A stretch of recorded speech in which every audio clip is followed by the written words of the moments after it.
আসসালামু আলাইকুম everyone, hope all are doing well.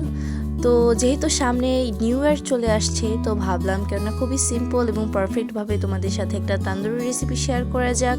তো আজকে সেই রেসিপিটাই শেয়ার করছি, আশা করি তোমাদের ভালো লাগবে। তো চলো রেসিপিতে যাওয়া যাক। তান্দুরি চিকেনের জন্য আমি নিয়েছি এখানে 4 কেজি পরিমাণ চিকেন। আর 4 কেজি পরিমাণ চিকেনের জন্য আমি এখানে 2 প্যাকেট মশলা ইউজ করব। তো আমি ফার্স্টে রাঁধুনির 1 প্যাকেট মশলা ফুল দিয়ে দিচ্ছি।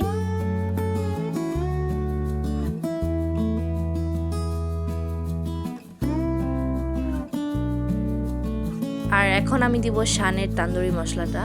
দুইটা মশলা ব্যবহার করলে দুইটারই ফ্লেভার আসে, একটা ভালো ফ্লেভার অ্যাড হয়।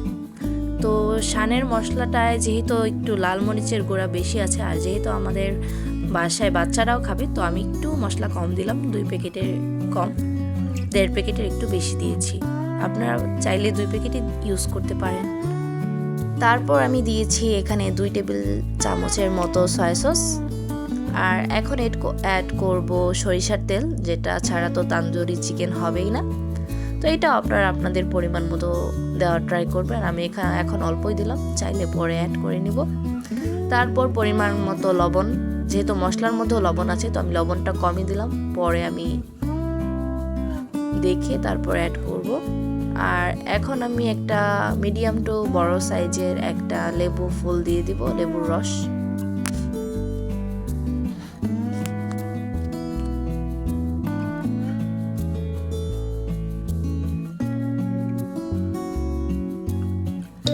আর সব কিছু দেওয়া হয়ে যাওয়ার পর আমি এখন মাংসের সাথে মশলাটা খুবই সময় নিয়ে ভালোভাবে মেশাবো। কারণ মশলাটা যদি মাংসের সাথে ভালোভাবে মিক্স না করা হয়, তাহলে মাংসের ভেতরে মশলাগুলো একদমই ঢুকবে না। তো অনেকক্ষণ সময় নিয়ে 10 মিনিটের মতো সময় নিয়ে আমি মাংসগুলো মিক্স করব।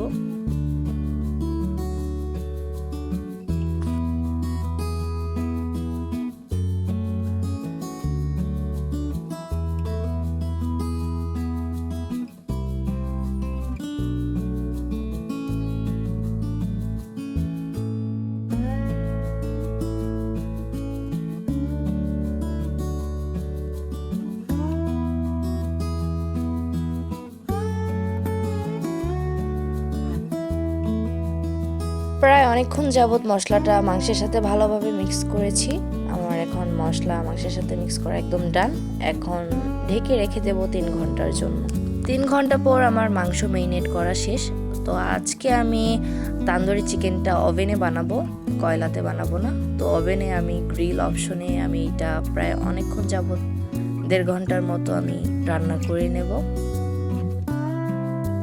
আপনারা আপনাদের মতো করে নেবেন, ওভেনে কেউ করতে পারেন, কয়লায় করলে একদম পারফেক্ট ফ্লেভার পাওয়া যায়।